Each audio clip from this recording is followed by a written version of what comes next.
नमस्कार. मराठवाडा नेता यूट्यूबमध्ये आपल्या सर्वांचं मनपूर्वक हार्दिक स्वागत आहे. सर्वत्र स्वातंत्र्याचा अमृत महोत्सव अत्यंत उत्साहात आणि वेगवेगळ्या पद्धतीनं साजरा करण्याचा शासन प्रशासन प्रयत्न करत आहे. आणि या पार्श्वभूमीवर ज्यांचा स्वातंत्र्य मिळालं त्यावेळेस साधारणतः वय वर्ष 13 होतं, ज्यांनी प्राध्यापक प्राचार्य कुलगुरू खासदार नगराध्यक्ष अनेक सामाजिक राजकीय शैक्षणिक सांस्कृतिक क्षेत्रात कार्य केलेलं आहे. एक साहित्यिक म्हणून अनेक ग्रंथ लिहिलेले आहेत. असे ख्यातनाम विचारवंत माजी खासदार डॉक्टर जनार्दनजी वाघमारे यांचं स्वातंत्र्याच्या अमृत महोत्सवाविषयी, कशासाठी स्वातंत्र्य, कुणाला स्वातंत्र्य आणि आहे का स्वातंत्र्य, अशा प्रकारचं एक स्पष्ट परखड निर्भीड मत आपण जाणून घेऊयात. नमस्कार सर. नमस्कार. सर, देशभर स्वातंत्र्याचा अमृत महोत्सव साजरा होत आहे, किंबहुना साजरा केला जात आहे. लोकसहभाग वाढवण्याचा घर घर तिरंगा हर घर तिरंगा अशा प्रकारचा एक प्रयत्न होत असताना 75 वर्ष आणि सध्याची परिस्थिती याविषयी आपल्याला काय वाटतं हे आपण सांगावं.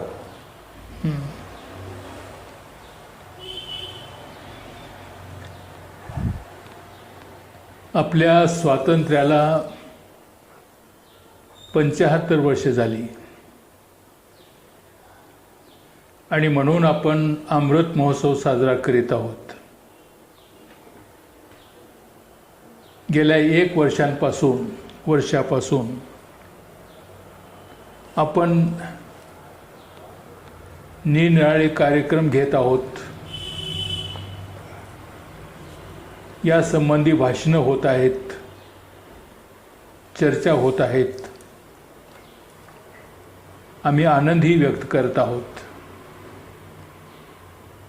तेव्हा या 75 वर्षाच्या काळात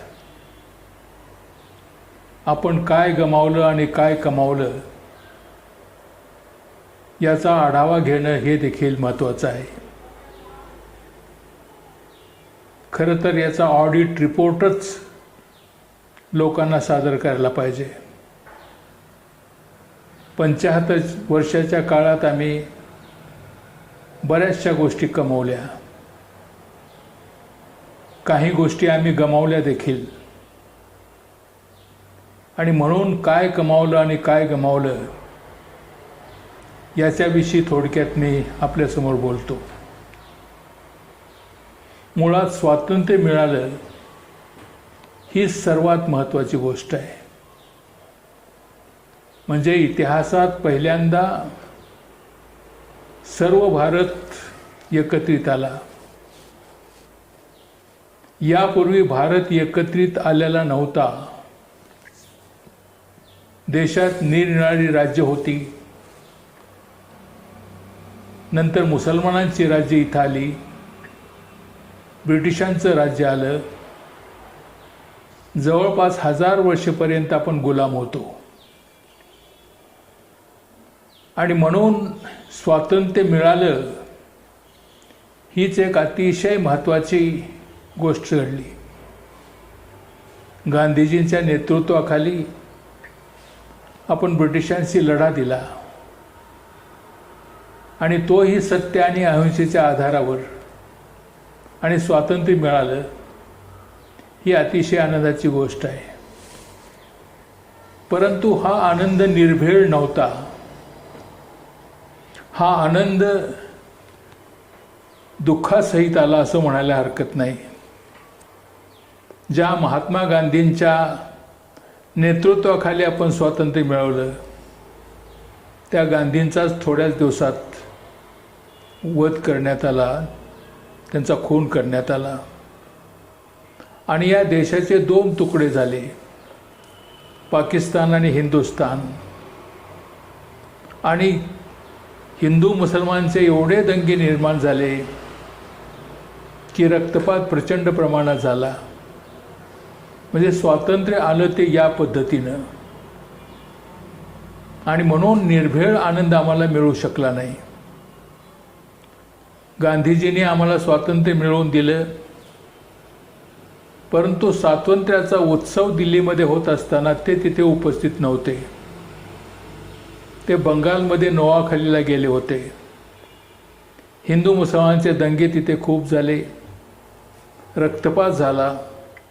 तर शांतता निर्माण करण्याच्या दृष्टीनं, लोकांचं दुःख कमी करण्याच्यासाठी महात्मा गांधी नोआखालीत होते, ते दिल्लीमध्ये नव्हते.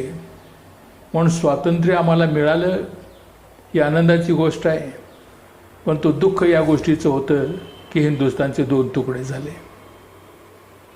त्यानंतर आमची सगळ्यात मोठी गोष्ट कुठली घडली तर या देशाला स्वातंत्र्य मिळालं आणि आम्ही एक सुंदर घटना निर्माण केली. हे आमचं सर्वात मोठं यश आहे असं म्हणायला काही हरकत नाही. घटना धर्मनिरपेक्ष मूल्यांवर अवलंबून आहे आपली. खरं तर मुसलमान आणि हिंदू यांच्यामध्ये इथं सतत दंगे झाले. मुसलमानांनी आपला राष्ट्रवाद निर्माण केला. जिनांनी द्विराष्ट्र सिद्धांत मांडला. हिंदूंचं राष्ट्र वेगळं, आमचं वेगळं, आणि म्हणून 2 संस्कृती एकत्रित नांदू शकत नाहीत. आम्हाला आमचं राष्ट्र वेगळं द्या अशी मागणी केली आणि पाकिस्तान पदरात पाडून घेतलं.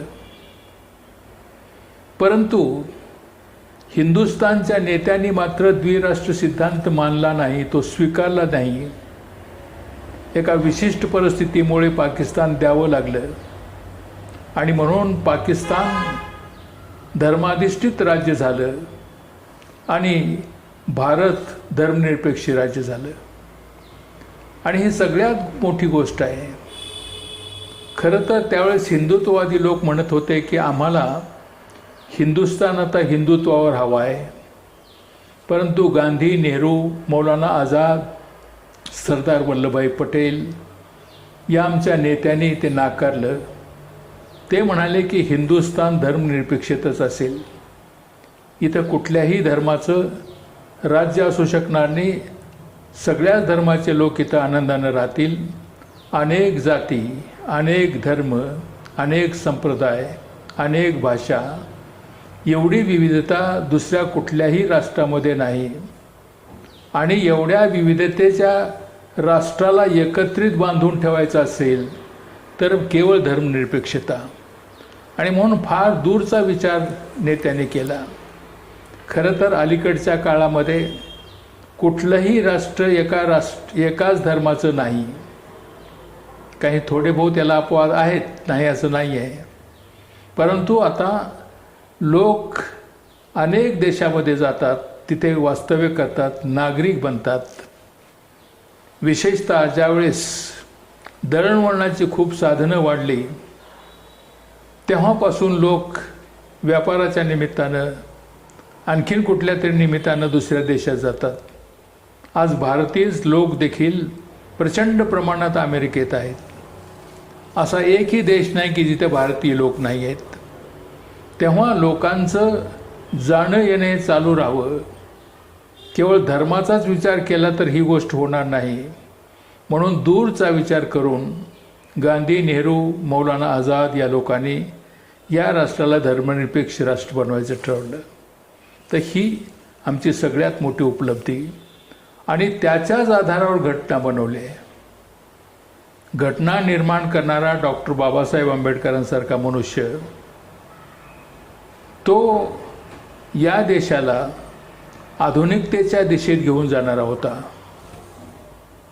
आणि सगळेच नेते या विचाराचे होते. आणि म्हणून एक घटना आपण आपल्या देशाला दिली. मला वाटतं की जोपर्यंत ही घटना व्यवस्थित राहील आपल्या देशात, तोपर्यंत आपल्या देशाचं अस्तित्व चांगल्या पद्धतीनं लोकांच्या लक्षात येऊ शकेल. हे आमचं मंत्रिमंडळ. पण केवळ 1 वर्षाच्या काळातच गांधीजीचा खून झाला, ही एक अतिशय वाईट गोष्ट घडली. तेही आमच्याच लोकांनी त्यांचा खून केला, ही अतिशय दुर्दैवाची गोष्ट घडली. हा आमचा फार मोठा लॉस झाला असं म्हणायला काही हरकत नाही आहे. ठीक आहे, या गोष्टीला देखील आपण तोंड दिलं आणि पुढे चालायला लागलो. सगळ्यात मोठी गोष्ट अशी की हिंदुस्तान दरिद्री होता त्यावेळेस. 2 तुकडे झालेले होते आणि संपत्तीचं वाटप देखील झालेलं होतं आणि देश दरिद्री होता. देशाला अन्न देखील आम्ही पुरवत नव्हतो, तेवढी कॅपॅसिटी आमची नव्हती. आणि म्हणून या देशाचे पंतप्रधान, या देशाचे अन्नमंत्री, कृषी मंत्री दुसऱ्या देशामध्ये भिकेचा कटोरा घेऊन भारताला जगवण्यासाठी अन्न मागत होते. तोच देश अन्नाच्या बाबतीमध्ये स्वयंपूर्ण झाला. ही देखील एक फार मोठी आपली उपलब्धी आहे असं म्हणायला काही हरकत नाही. या देशात आम्ही हरित क्रांती केली. आज देखील आपण सगळ्या देशांना अन्न पुरवू शकतो अशी अवस्था आहे. त्यावेळेस देशाची जी लोकसंख्या होती ती 30-35 कोटी होती. आज 130 कोटी 140 कोटीपर्यंत आपण गेलो आहोत. तरी परंतु इथल्या शेतकऱ्यांनी, कृषी वैज्ञानिकांनी प्रचंड मेहनत करून, संशोधन करून शेतीचं उत्पादन वाढवलं आणि हरित क्रांती या देशामध्ये घडली. ही फार मोठी उपलब्धी आहे. अनेक प्रश्न निर्माण झाले. विज्ञानाच्या क्षेत्रामध्ये आम्ही प्रचंड प्रगती केली. अणुशक्तीचा उपयोग आम्ही केला. आता आम्ही स्पेस एजमध्ये गेलो आहोत. अंतराळामध्ये आमचे लोक चाललेले आहेत. ही फार मोठी प्रगती आहे असं मानायला काही हरकत नाही. हा देश स्वयंपूर्ण होण्याच्या दृष्टीनं अनेकांनी प्रयत्न केले. नेहरूंनी प्रयत्न केला. नेहरूजी जवळपास 18 वर्षे या देशाचे पंतप्रधान होते. त्यांनी या देशाचा पाया घातला असं म्हणायला काही हरकत नाही आहे. तरी परंतु या देशामध्ये राष्ट्रीय एकात्मता निर्माण होऊ शकली नाही. 75 वर्षाच्या काळाचा आढावा घेत असताना आपण काही गोष्टी ज्या करायला पाहिजे होत्या त्यात आम्हाला यश येऊ शकलं नाही. या देशामध्ये ऐक्य निर्माण होऊ शकलं नाही. राष्ट्रीय एकात्मता निर्माण होऊ शकली नाही. का निर्माण होऊ शकत नाही? इथं जाती बखेडे, विविध संप्रदाय, अनेक जाती, त्याच्यातून जातीवाद निर्माण झाला, धर्मातून धर्मांधता निर्माण झाली आणि याच्यावर आम्हाला मात करता आली नाही. अशा अडचणीतून हा देश गेला. म्हणजे एक प्रकारचा अडथळ्याची स्पर्धा इथे होती. त्याच्यातूनही आम्ही पुढे जात चाललो. या देशाच्या पंतप्रधानांनी स्वतःचं एक स्थान निर्माण केलं सगळ्या जगामध्ये. ही आनंदाची गोष्ट आहे असं म्हणायला काही हरकत नाही आहे. 75 वर्षाचा विचार करत असताना आपण जी प्रगती केली त्याचं मुख्य कारण म्हणजे या देशाची सहिष्णुता. लोकशाही आपण स्वीकारली. लोकशाही आम्ही सुरक्षित ठेवायचा प्रयत्न केला. त्याच्यामध्ये फार मोठं यश आलं. ही फार मोठी उपलब्धी आहे. भारताच्या बाजूला जे देश आहेत त्या देशावर दृष्टी टाका थोडीशी. आमचे शेजारी राष्ट्र, चीन तर कम्युनिस्टांच्या ताब्यात आहे. बाकीच्या देशामध्ये लोकशाही आली. किती देशामध्ये लोकशाही टिकली? तिथे एकाधिकारशाही आली, हुकुमशाही आली. पाकिस्तानमध्ये नेहमीच मिलिटरीचं राज्य राहिलेलं आहे. तिथे लोकशाही नावापुरती आहे. श्रीलंकेची काय अवस्था आहे आज? श्रीलंकेशी अतिशय वाईट. एक छोटंसं द्वीप, खरं तर एक चांगलं छोटंसं राज्य, परंतु तिथे देखील अनेक बखेडे झाले. तिथे भारतीय लोक, तामिळनाडू आणि सिंहली लोक याच्यामध्ये भांडणं झाली, खून खराबा झाला आणि करप्शन प्रचंड प्रमाणात वाढलं. आज तिथेही खऱ्या अर्थाची लोकशाही आपल्याला दिसत नाही. म्यानमार म्हणजे पूर्वीचा ब्रह्मदेश, तिथेही लोकशाही नाही आहे. 2दा तिथे मिलिटरी शासन आलं आणि आज तिथली अवस्था अतिशय वाईट आहे. आणि जगातल्या इतर गोष्टी देखील, उदाहरणार्थ जगातला फार मोठा भाग कलोनियलिझम खाली होता, वसाहतवाद होता. युरोपियन राष्ट्रांनी आफ्रिकन देशावर, आशियन देशावर आक्रमणं करून ते राष्ट्र आपल्या ताब्यात घेतले, त्यांचं राज्य होतं. भारत देखील वसाहतवादाखाली होता. त्या वसाहतवादातून आपण स्वतंत्र झालो आणि भारत हा पहिला देश की ज्याने पहिलं स्वातंत्र्य मिळवलं. आफ्रिकन राष्ट्रांनी नंतर मिळवलं, आशियन राष्ट्रांनी देखील नंतर मिळवलं. आणि भारताने आणखीन एक गोष्ट केली ती ही, ज्यावेळेस भारत स्वतंत्र झाला त्यावेळेस सगळं जग 2 छावण्यामध्ये विघटित झालेलं होतं. अमेरिकन लोक म्हणजे कॅपिटल भांडवलशाही राष्ट्र आणि कम्युनिस्ट राष्ट्र असे 2 ब्लॉक पडलेले होते. 2 तट निर्माण झालेले होते. त्यांच्यामध्ये प्रचंड संघर्ष होता. स्वतंत्र झालेल्या राष्ट्रांना या राष्ट्रावरच अवलंबून राहावं लागत होतं. तेव्हा कुठल्या ना कुठल्या तरी एका गुटात जाण्याचा मानस लोकांचा इथे असायचा. परंतु भारताने या दोन्हीही राष्ट्रापासून स्वतःला वेगळं ठेवलं. ही नेहरू नीती, आज देखील त्यांचं परराष्ट्र धोरण हे आम्हाला उपयुक्त ठरतं. नेहरूंजवळ एक प्रचंड मॉरल पॉवर ज्याला म्हणतो आपण ती होती आणि म्हणून नेहरूंच्याकडे लोक अतिशय अपेक्षेनं पाहत होते. बरीचशी आफ्रिकन राष्ट्र, एशियन राष्ट्र यांचा एक 3rd ब्लॉक झाला. 3रं जग निर्माण झालं. या 3ऱ्या जगाचं नेतृत्व भारताने केलेलं आहे. आणि या दोन्ही गटाच्या कचाट्यातून त्यांना सोडवायचा प्रयत्न झाला. अमेरिकेकडे जायचं का रशियाकडे जायचं हा एक वादाचा मुद्दा होता त्यावेळेस. आणि स्वतंत्र राहणं कठीण होतं. अशा अवस्थेमध्ये नेहरूंनी नॉन अलाइनमेंटची पॉलिसी तयार केली आणि भारत कुठल्याही गुटमध्ये गेला नाही. आज देखील तीच नीती आपण चालवत आहोत. ही सगळ्यात आनंदाची गोष्ट आहे. सायन्सच्या बाबतीमध्ये खूप प्रयत्न झाले. भारत स्वतंत्र झाला त्यावेळेस या देशातली साक्षरता केवळ 15-16% होती. आज साक्षरता संपूर्ण भारताची 75% झालेली आहे. एवढी आपण प्रगती केली. त्या काळामध्ये विद्यापीठं केवळ 20 होती. आज विद्यापीठाची संख्या 1000च्या जवळ गेलेली आहे. मोठ्या गावामध्ये देखील आज कॉलेजेस उघडलेले आहेत. शिक्षणाच्या बाबतीमध्ये आपण खूप प्रगती केलेली आहे. अर्थात कुठलीही प्रगती आपल्या इच्छेप्रमाणे होत नसते. इच्छा आपल्या खूप मोठ्या असतात. तरी परंतु आपण या बाबतीमध्ये खूप प्रगती केलेली आहे. अन्नधान्याच्यामध्ये स्वयंसिद्ध राहिलो. विज्ञानाच्या बाबतीमध्ये आपण पुढे गेलो. अशा पद्धतीनं भारताने प्रगती केली आणि आजपर्यंत ती घोडदौड आपली चालूच आहे. परंतु आज अवस्था अशी आहे की ही घटना टिकेल किंवा कसं याच्याविषयी लोक चिंता व्यक्त करतात. पुन्हा हिंदुत्ववाद इथे येऊन ही लोकशाही त्या पद्धतीनं टिकेल का, अशा प्रकारची चर्चा आज देशामध्ये चालू आहे. तर या गोष्टीवर खूप विचार करण्याची गरज आहे. भारतीय लोकशाही ही धर्मनिरपेक्ष मूल्यावर अवलंबून आहे. ही धर्मनिरपेक्ष मूल्ये टिकतील किंवा कसं, हा आमच्या समोरचा एक फार मोठा प्रश्न आहे.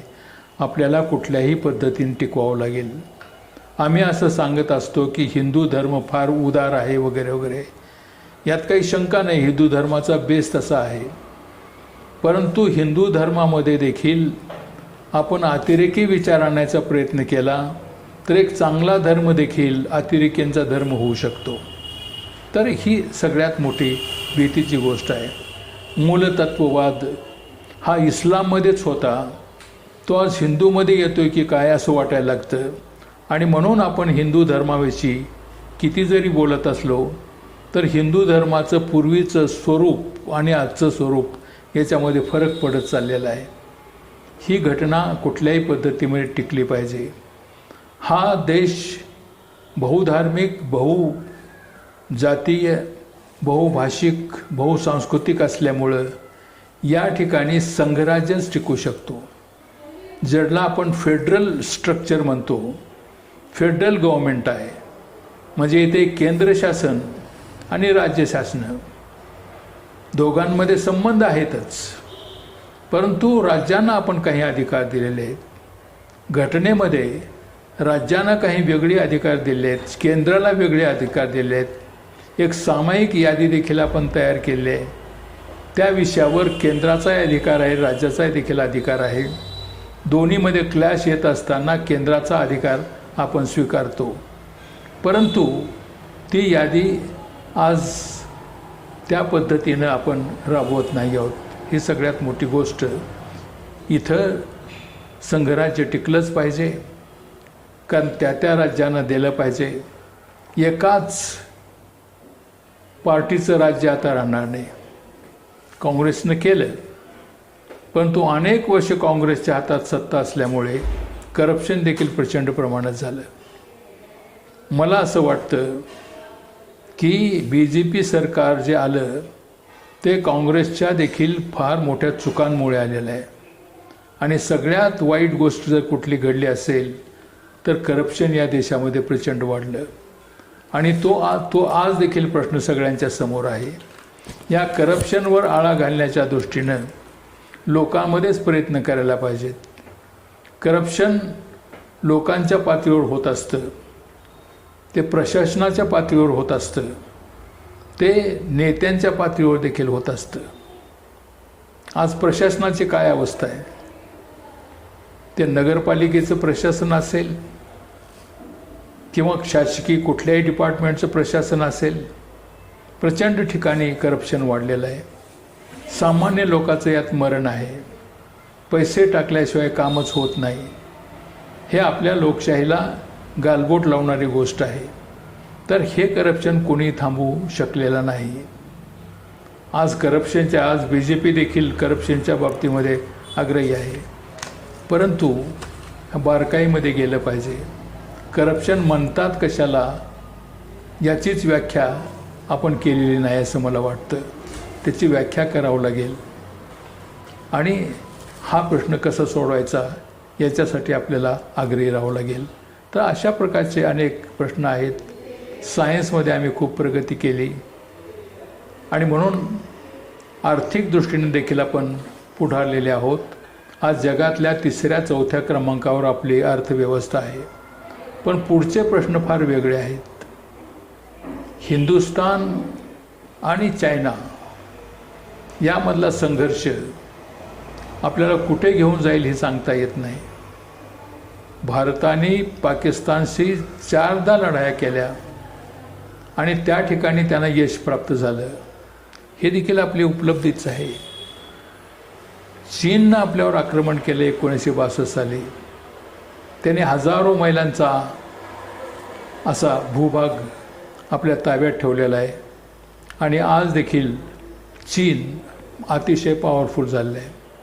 म्हणजे चीन आज वर्ल्ड पॉवर झाला आहे असं म्हणायला काही हरकत नाही. आणि ही वर्ल्ड पॉवर का झाला? अर्थात त्यांनी मेहनत केली प्रत्येक क्षेत्रामध्ये.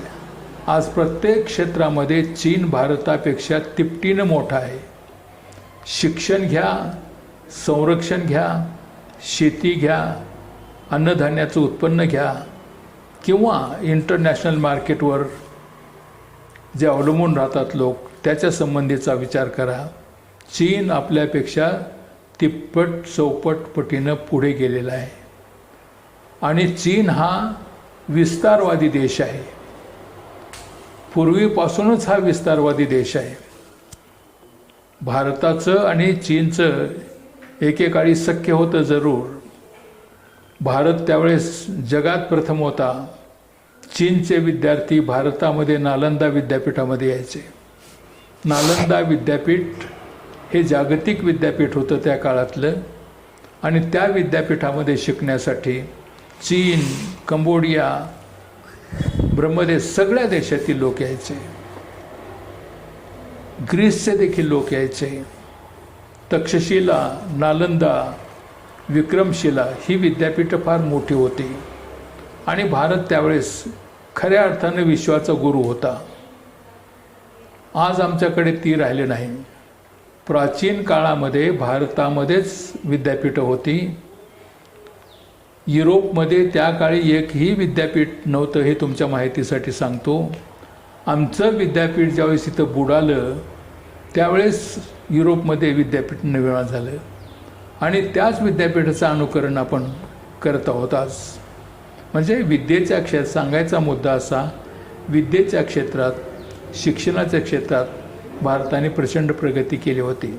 परंतु आज चीन प्रत्येक बाबतीत आपल्या पुढे आहे आणि तो विस्तारवादी देश असल्यामुळं तो आज ना उद्या कुरापत काढण्याची शक्यता आहे. त्याच्यामुळं या देशाचं ऐक्य ही अतिशय महत्त्वाची बाब असली पाहिजे. प्रगती आम्ही केली. उदाहरणार्थ ज्यावेळेस देश स्वतंत्र झाला त्यावेळेस भारतीयांचं सरासरी वय 26-27 वर्ष एवढं होतं. म्हणजे सरासरी जे आयुर्मान आहे ते 26, 27, 28, 30 वर्षापेक्षा जास्त नव्हतं. पण आज जवळपास आम्ही 66-67 वर्षापर्यंतचे आहोत. रोगराईवर आम्ही मात केली. त्याच्यामध्ये आजही लोकांचे प्रश्न आहेत, गरिबीचे प्रश्न आहेत आज. परंतु बऱ्याच प्रमाणामध्ये या मेडिकल फील्डमध्ये आम्ही प्रगती केलेली आहे. इंजिनिअरिंग फील्डमध्ये आम्ही प्रगती केलेली आहे. संशोधनामध्ये आम्ही प्रगती केलेली आहे. या प्रगतीचा फायदा देशाला नक्कीच होण्याची आवश्यकता आहे आणि ती होईल देखील. आणखीन एका प्रश्नाकडे मी आपलं लक्ष वेधू इच्छितो.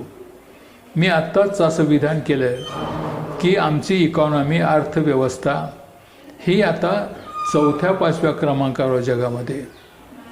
याचा अर्थ असा की आम्ही संपत्ती निर्माण करू शकलो आहोत. संपत्तीमध्ये आम्ही वाढ केलेली आहे. पण दुर्दैव असो, संपत्ती वाढलं पण दारिद्र्य कमी झालं नाही. हे तुम्ही लक्षात घ्या. याचा अर्थ असा की श्रीमंत अधिक होत गेले, गरीब हे अधिक गरीब होत गेले.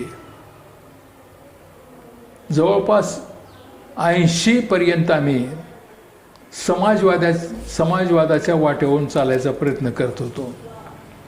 समाजवाद पूर्णपणे आम्हालाही आणता आलेला नाही, पण तो नेहरूसारख्या व्यक्तीने समाजवाद आणायचा इथं प्रयत्न केला. सामाजिक संरचनाच त्या पद्धतीची असावी असं नेहरूंचं मन होतं. त्याला सोशलिस्टिक पॅटर्न ऑफ सोसायटी ते म्हणायचे. त्या पद्धतीने मिक्स्ड इकॉनॉमी आपल्याला दिली. परंतु त्याच्यामध्ये देखील फारसं यश आलं नाही. 1980 पर्यंत म्हणजे रशिया कोलमडण्यापर्यंत समाजवादाची आमच्याकडे भाषा होती. त्यानंतर जागतिकीकरण झालं. 1990चा काळ आठवा.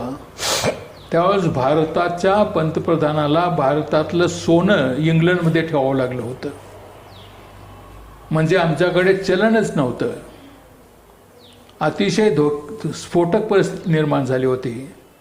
पण त्यावेळेसचे पंतप्रधान PV नरसिंहराव यांनी उदारतेचं धोरण स्वीकारलं. मनमोहन सिंग या देशाचे अर्थमंत्री झाले आणि त्यांनी या ठिकाणची इकॉनॉमी सावरली. त्यामध्ये आम्ही आज पुढे गेलो. त्या काळामध्ये भारताच्या रस्त्यावर तुम्हाला 2च गाड्या दिसत होत्या. एक ॲम्बेसेडर, दुसरी फियाट. तिसरी गाडी आमच्याकडे नव्हती. परंतु आज तुम्ही पहा काय अवस्था आहे.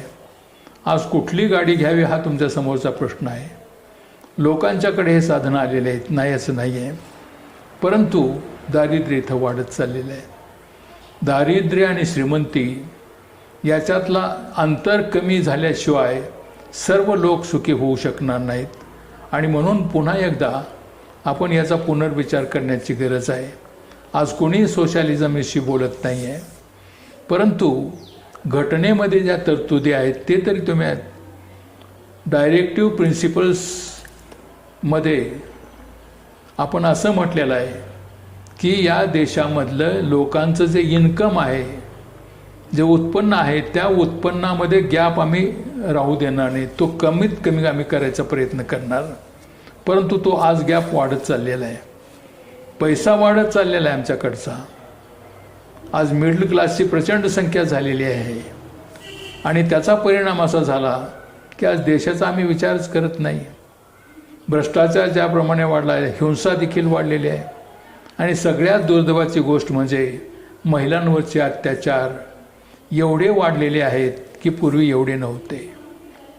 कायदे कितीही तुम्ही स्ट्रिक्ट केले तरी परंतु त्याचा आता परवाच महाराष्ट्राची घटना घडली ती अतिशय दुर्दैवी आहे. भ्रष्टाचाराचा जसा प्रश्न आहे तसा महिलांच्या सुरक्षिततेचा देखील प्रश्न इथं निर्माण झालेला आहे. ही भारतीय संस्कृतीला काळीमा आणणारी गोष्ट आहे. म्हणून याही गोष्टीकडे आपण लक्ष देण्याची गरज आहे. आणि म्हणून पुढच्या येणाऱ्या 25 वर्षानंतर आम्ही भारतीय स्वातंत्र्याची जन्मशताब्दी साजरी करणार आहोत. आज जसे उग्र प्रश्न निर्माण झाले आहेत, आमची उपलब्धी असूनही आमच्या पदरात बरंचसं यश पडून देखील, या देशाची राज्यघटना आणि इतर चांगल्या गोष्टी होऊन देखील आज आमच्याकडे प्रश्न निर्माण झाले आहेत. आज राजकारण अतिशय खालच्या थराला गेलेलं आहे. याच्यामध्ये कुठल्याही पक्षाला वेगळं करता येण्यासारखं नाही आहे. जी भाषा आज वापरली जाते ती अतिशय खालच्या दर्जाची आहे आणि मूल्य तर नाहीतच नाही आहेत. राजकीय पक्ष इथं कुठल्या तरी एका विचारसरणीवर आधारलेले असले पाहिजेत आणि तुम्ही त्या पक्षामध्ये असाल तर त्या विचारसरणीला तुम्ही चिटकून राहिला पाहिजे. परंतु इतर विचारसरणीचा कोणी विचार करत नाही आहे. सोयीनुसार आम्ही पक्ष बदलतो, हा देखील भ्रष्टाचारच आहे. आणि म्हणून राजकारण सुधारण्याची आवश्यकता आहे. राजकारणामध्ये चांगले लोक गेले पाहिजेत, परंतु चांगल्या लोकांना संधी मिळत नाही म्हणून ते बाजूला आहेत. आणि म्हणून लोकशाही आमच्याकडे आहे, परंतु आमची लोकशाही या पद्धतीनं पंगू झालेली आहे. It is a crippled democracy. तिला लखवा मारलेला आहे. तर याचा विचार करण्याची गरज आहे. लोकशाही हे 2 तत्वांवर आधारलेली असते, म्हणजे कायद्याचं राज्य आणि कायद्यासमोरची एक समता. हे 2 मूलभूत तत्व असतात. कायद्याचं राज्य असलं पाहिजे आणि कायद्यासमोर सगळे समान. पण आज मला ते चित्र दिसत नाही आहे. कायद्यासमोरची सगळ्यांना समानता नाही. आज कोर्टातून जजमेंट घेण्यासाठी गरीब लोक समर्थ नाही आहेत. त्यांच्याकडे पैसा नाही आहे. ज्यांच्याकडे पैसा आहे ते आपल्या पदात न्याय मिळवून घेतात. ते कुठल्या पद्धतीनं घेतात हे तुम्हालाही माहिती आहे. आणि म्हणून जोपर्यंत इथला सामान्य माणूस जगण्याच्या दृष्टीनं समर्थ होत नाही, स्वतःचं अस्तित्व टिकवण्यासाठी समर्थ असत नाही, स्वतः स्वाभिमानानं जगण्यासाठी त्याला लागणारी साधनं जोपर्यंत त्याच्याकडे नाहीत, तोपर्यंत लोकशाहीला खरी लोकशाही मानता येणार नाहीत. अर्थात 75वा वाढदिवस आता साजरा करत असताना आपल्याला हा विचार करावा लागेल की आम्ही लखवा मारलेले लोक आहोत. आमच्या लोकशाहीला पॅरालिसिस झालेला आहे आणि तो कसा संपवायचा याचा आपल्याला विचार करायचा आहे. तरच आपल्याला स्वातंत्र्याची शताब्दी अतिशय चांगल्या पद्धतीनं साजरी करण्याची संधी मिळावी, एवढीच आमची अपेक्षा आहे. मला वाटतं यापेक्षा याच्यावर अधिक भाष्य करणं योग्य नाही आहे. इथे मी थांबतो.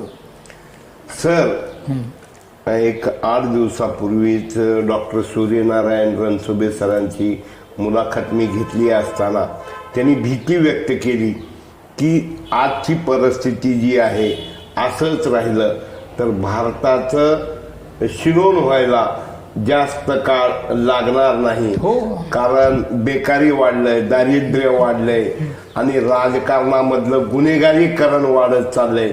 तर या विषयावर नेमकं नियंत्रण ठेवण्यासाठी काय करावं लागेल असं आपल्याला वाटतंय? नाही, याच्यासाठी ज्याला आपण नॅशनल कॅरेक्टर म्हणतो तेच आम्ही निर्माण करू शकलो नाही. मी आत्ता सांगितलं की शिक्षणामध्ये आम्ही प्रगती केली आहे वगैरे वगैरे, प्रगती झाली आहे असं, म्हणजे संख्यात्मक प्रगती आम्ही केलेली आहे, गुणात्मक प्रगती फारशी झालेली नाही आहे.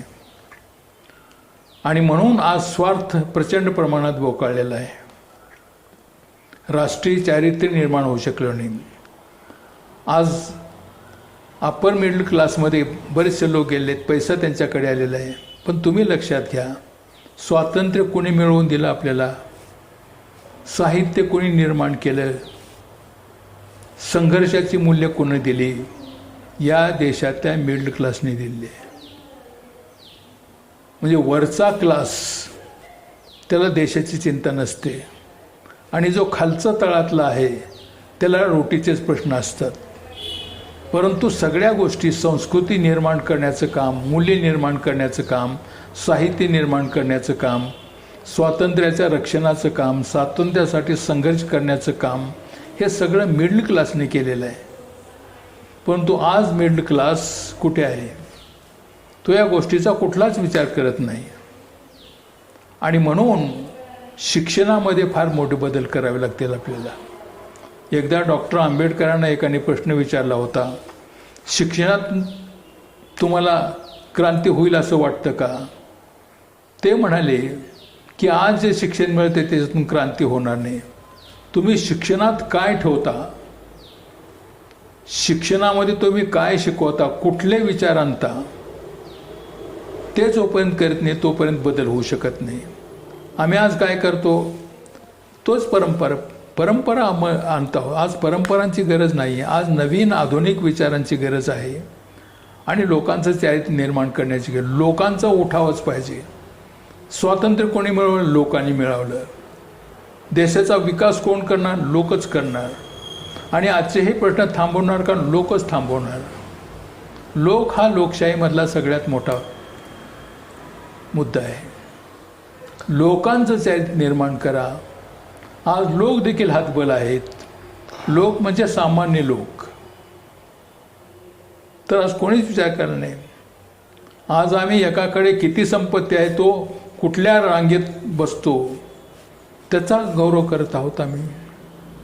अदानीजवळ एवढी संपत्ती आहे, तो दुसऱ्या का तिसऱ्या नंबरचा आहे जगामध्ये. अशा पद्धती भाषा इथं चालू आहे. इथं ते न करता सामान्य लोक किती उंचीच्या क्षेत्रावर गेले याचा विचार करायला पाहिजे. आणि म्हणून ह्याला काही, तुम्ही जो प्रश्न केला याला काही रेडीमेड उत्तर नाही.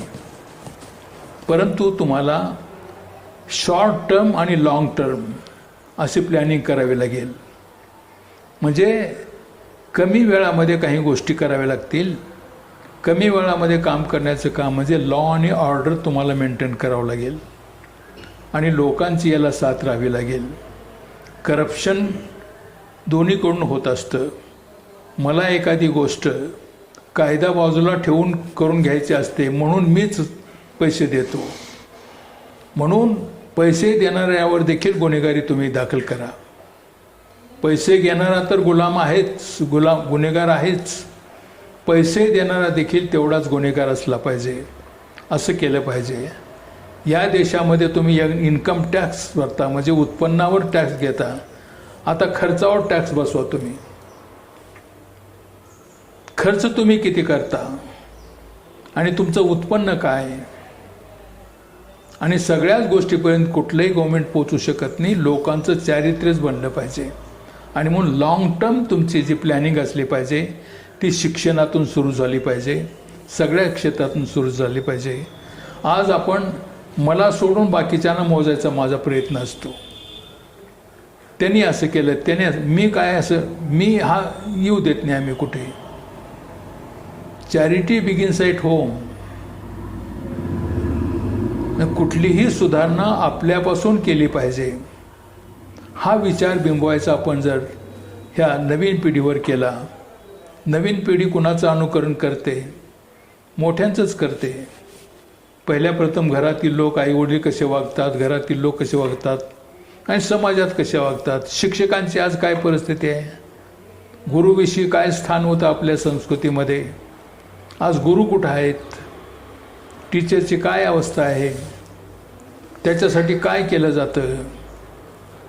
त्यांचं प्रतिनिधित्व करणारे तरी या गोष्टीचा कधी विचार करतात का? मला शिक्षकांनी अतिशय प्रामाणिकपणे वर्गात शिकवावं असं म्हणणारा शिक्षक प्रतिनिधी अद्याप भेटलेला नाही आहे. ही अधोगती आहे. तेव्हा या अधोगतीला सुधारण्यासाठी देखील लोकच पुढे आले पाहिजेत. सहिष्णुतेबरोबर सहनशीलता वाढत गेली आणि शील संपुष्टात येते. या शीलावर मात करण्यासाठी कॉमन मॅन हा बोलायला तयार नाही. 3 महात्मा गांधींचे माकडं मुके, बहिरे, आंधळे असं होत आहे. मग यात काय केल्यावर कॉमन मॅन हा जागा होईल असं आपल्याला वाटतंय? या 3 माकडाने आपले हात बाजूला केले पाहिजेत. माकडाच्या तोंडावरचा हात बाजूला झाला पाहिजे, कानावरचा बाजूला झाला पाहिजे, आणखीन डोळ्यावरचा. शिक्षणाला तुम्ही हे 3 हात बाजूला करायला सांगा, तर त्याशिवाय हे होणार नाही. परंतु त्याच्यासाठी विचार करणारे लोक, आज विचार करणारे लोक नाहीत असं नाही आहे, परंतु ते संख्येने एवढे कमी आहेत की त्यांचा आवाज त्यांच्याच कानापर्यंत पोचत नाही. माझा आवाज माझ्याच कानाला पोचत नसेल तर मी दुसऱ्याला काय सांगणार आहे? तर अशी परिस्थिती आहे. म्हणून मी म्हटलं की चॅरिटी बिगिन्स ॲट होम. आणि एखाद्या गोष्टीचा अतिरेक झाल्यानंतर आपल्याला काहीतरी मार्ग सापडतो नाही असं नाही आहे, पण मला असं वाटतं हे आपल्याला करायला पाहिजे. जयप्रकाश नारायणला देखील प्रश्न विचारला होता की जयप्रकाश म्हणाले होते की असं कागदावर नकाशा काढून घर बांधल्यातला हा प्रकार नाही आहे. राष्ट्राची बांधणी त्या पद्धतीने होत नाही. चांगल्या पद्धतीनं आपण कोणीतरी करायला पाहिजे. त्याच्यातून कोणीतरी नेता निर्माण होतो. आपल्याला वाटलं होतं का गांधीजीसारखं नेतृत्व आपल्याला मिळेल? कधी वाटलं नव्हतं, पण परिस्थितीतून निर्माण झालं. तेव्हा या परिस्थितीतून काही लोक पुढे आले पाहिजेत, तर हे कमी होऊ शकेल. ही गोष्ट खरी आहे की चीन आपल्या पुढे गेलेलं आहे. आणि मी तर साहित्य संमेलनामध्ये असं म्हणालो होतो 75 वर्षाच्या या विषयावर बोलत असतानाच की स्वातंत्र्य आमच्याकडे यावत चंद्र दिवाकरो राहील अशी कल्पना तुम्ही करू नका. मिळालेलं स्वातंत्र्य कधी जाईल हे सांगता येत नाही. श्रीलंकाची आज अवस्था आहे, त्याच्या पुढे जाऊन मी सांगतो केवळ आर्थिक परिस्थितीच डबघाईला येईल असं नाही आहे. स्वातंत्र्य देखील तुम्हाला टिकवता येईल का? या ठिकाणची जात्यंधता, आज जातीवाद किती प्रचंड प्रमाणात वाढलेला आहे. आज देखील आम्ही उच्च जातीचा नीच जातीचा ही भाषा सोडायला तयार नाही आहे. ती राष्ट्राची भाषा कशी असू शकते? आणि म्हणून तुम्ही ह्या सगळ्या गोष्टी, जातीवाद कधी संपेल? जाती संपवा, जातीवाद संपतोय, ह्याचा कोणीच विचार करायला नाही आहे. प्रत्येकजण आपल्या जातीचं गौरवीकरण करतोय आज. म्हणजे वर्णव्यवस्था पुन्हा येईल की काय अशी आम्हाला भीती वाटते. आणि हिंदुत्व आणि वर्णव्यवस्था ह्या 2 गोष्टी सेपरेट केल्याशिवाय खऱ्या अर्थाने तुम्ही पुढे जाऊ शकणार नाही, असं माझं स्पष्ट मत आहे. घर घर झेंडा, दिवे लावणं, हे सगळं नाटकी बनवा बनवी चालू आहे. याविषयी तुम्हाला काय वाटतं? मला असं वाटतं की आपल्या ज्वलंत प्रश्नापासून लोकांची दृष्टी बदलावी, मन परिवर्तन. याच्यासाठी तुम्ही प्रश्नाला झुंज द्या. आम्ही पूर्वीपासून सांगत आलो, तुमचे प्रश्न भाकरीचे आहेत, तुमचे प्रश्न स्वाभिमानाने जगण्याचे आहेत, तुमचे प्रश्न भाऊ बंदकी न माजवता भाऊ भाऊ म्हणून कसं जगता येईल त्याच्यासाठी करा. लोकांचं आज काय महागाईबद्दल कोणी बोलायला तयार नाही आहे. पंतप्रधानांनी एक तरी प्रेस कॉन्फरन्स घेतली आहे का गेल्या 10 वर्षाच्या काळात? नेहरूचं तुम्हाला वैशिष्ट्य सांगतो, एखाद्या मिनिस्टरला कोणी प्रश्न तिथं विचारला पार्लमेंटमध्ये तर त्या चर्चेमध्ये देखील ते मध्ये इंटरव्ह्यू करून बोलायचे. बरं. देशात कुठं काही घडलं की लगेच त्यांचं स्टेटमेंट असायचं दुसऱ्या दिवशी. म्हणजे मोदीवर व्यक्तिशः मी टीका नाही करत, बरोबर आहे, परंतु सांगतो मुद्दा की आमच्या पंतप्रधानांनी प्रेस कॉन्फरन्स घेतल्याचं मला आठवत नाही. नाही, उलट आमचे पंतप्रधान ज्वलंत प्रश्नाविषयी स्वतः पार्लमेंटमध्ये बोलत नाहीत, इतर मंत्र्यांना. मग फरक काय राहिला? पंतप्रधान किंवा राष्ट्रपतीनं बोलणं ही फार वेगळी गोष्ट आहे. त्या स्थानाचं महत्त्व फार वेगळं आहे. म्हणून त्या स्थानाविषयी माझ्या मनात अतिशय आदर आहे. परंतु आदर पहिल्या प्रथम या व्यक्तीने टिकवला पाहिजे. हे लोकांची दृष्टी दुसरीकडे घेऊन जायचा प्रयत्न आहे. आज रिक्षावाल्याला तुम्ही तिरंगा किती फिरवला याचं काही वाटतं का? काहीच वाटत नाही. तर हे प्रश्न आधी घ्या. हां, ह्या दोन्ही प्रश्नांना तुम्ही घेऊन चला, आमची काही हरकत नाही. या तिरंग्यासाठी आपण आपल्या राष्ट्राच्या ध्वजासाठी प्राण देखील अर्पण केला पाहिजे, केलेले आहेत लोकांनी. याच्याबद्दल दुमत असण्याचं काहीच कारण नाही. परंतु नुसताच तिरंगा तुम्ही फडकावलात आणि प्रश्न तिकडेच राहिले. आज बलात्काराच्या एवढ्या केसेस होतात, याच्याविषयी बोललं पाहिजे, नेत्यांनी बोललं पाहिजे. कोणी बोलत नाही आहे. प्रमुख नेत्याचे आहे. आणि माझा स्वतःचा असा अनुभव आहे, मी तुम्हाला सांगतो की एखाद्या शाळेचा असेल, कॉलेजचा असेल, विद्यापीठाचा असेल, एखाद्या डिपार्टमेंटचा असेल, एखाद्या कॉर्पोरेशनचा असेल किंवा एखाद्या संस्थेचा असेल, एखाद्या संघटनेचा असेल, एखाद्या पार्टीचा असेल, प्रमुख माणूस जर सबल असेल, चारित्र्यवान असेल, तर खालच्या लोकांना 10 वेळेस विचार करावा लागतो. तर टॉपमोस्ट पोझिशनमधल्या लोकांनी अधिकात वेगायच्या करायची गरज आहे. तर इथं आपण सुरुवात करायला पाहिजे.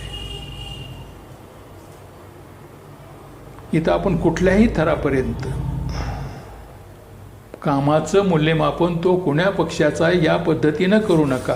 काम बघा तुम्ही, ते लोकांना किती उपयुक्त आहे ते ठरवा आणि त्यानंतर बोला. इथं पॉलिटिक्स आमचं चुलीपर्यंत गेलेलं आहे. मग भाकरी करपल्याशिवाय राहील का?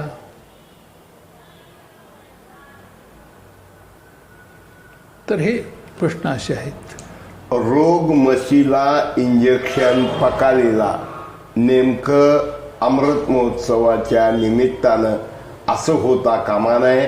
आणि मूलभूत प्रश्नाला बगल न देता मूलभूत प्रश्नाचं भूत हे आपल्या बोकांडी बसणार नाही याची सर्वांनी खबरदारी घेणं गरजेचं आहे.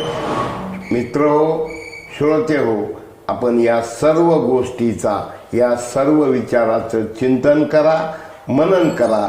नाही कराल तर मराल अशा प्रकारचं भयावह चित्र असताना प्रत्येकाने माझ्यासाठी, माझ्या देशासाठी हे विचार करणं गरजेचं आहे. आदरणीय वाघमारे सरांनी खूप खूप खूप चांगले विचार मांडलेले आहेत. ते अधिकात अधिक लोकांपर्यंत जावेत हा आमचा प्रयत्न आहे.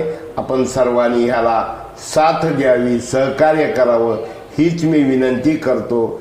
आणि सरांनी अत्यंत अभ्यासपूर्ण मत मांडलं त्याबद्दल त्यांचेही मी मनपूर्वक आभार मानतो. नमस्कार सर. नमस्कार.